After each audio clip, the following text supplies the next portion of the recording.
Hi, welcome. I'm Natalie, and I have the honor of giving you a tour today on what we found out about the neural networks for real-time joint music performance. So in order to synchronize during a joint music performance, musicians need to constantly integrate sensory feedback they receive from their co-performers, such as sounds.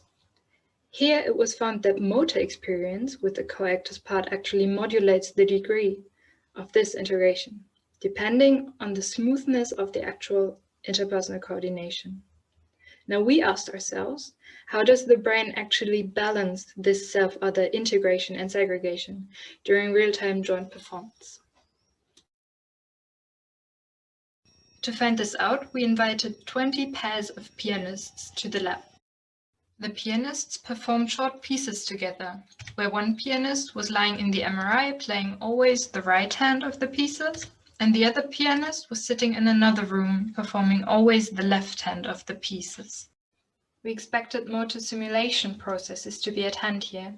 This is why we manipulated pianists' motor familiarity with their partner's part, as previous studies showed that observing a motorically familiar action performed by somebody else led to motor simulation processes in the brain. So here, pianists, prior to the experiment, rehearsed either only their own part of the pieces, hence they were unfamiliar with their partner's part, or they rehearsed both parts of the pieces, which made them motorically familiar with their partner's part. What we found as a main effect of familiarity, comparing familiar against unfamiliar pieces, was increased motor activity and audiomotor connectivity, likely to reflect motor simulation processes. In addition, increased behavioral synchronization variability in familiar compared to unfamiliar pieces is likely to reflect pianists' reliance on own motor knowledge to interact. Overall, we can show that motor familiarity induces motor simulation during joint performance. But how does this influence interaction dynamics?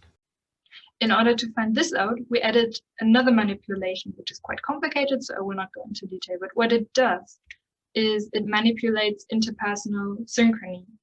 So we have one condition where there is higher synchrony and another condition with lower interpersonal synchrony.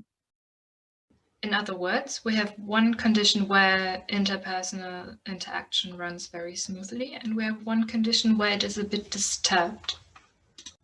What we found was that the slight disturbance of interpersonal interaction was only of influence if pianists were familiar with their partner's part. Here, we actually found increased cerebellar activity correlated with lowered behavioral adaptation. This may mean that the cerebellum is involved in the inhibition of adaptation, possibly by blocking external feedback. Overall, we find that self-other segregation is reflected in cerebellar activity. Summing up, we shed light on the role of a cortical and cerebellar sensory motor network involved in the integration of internal motor knowledge and external sensory feedback during real-time joint action. Thank you for your attention. Please get back to me with questions.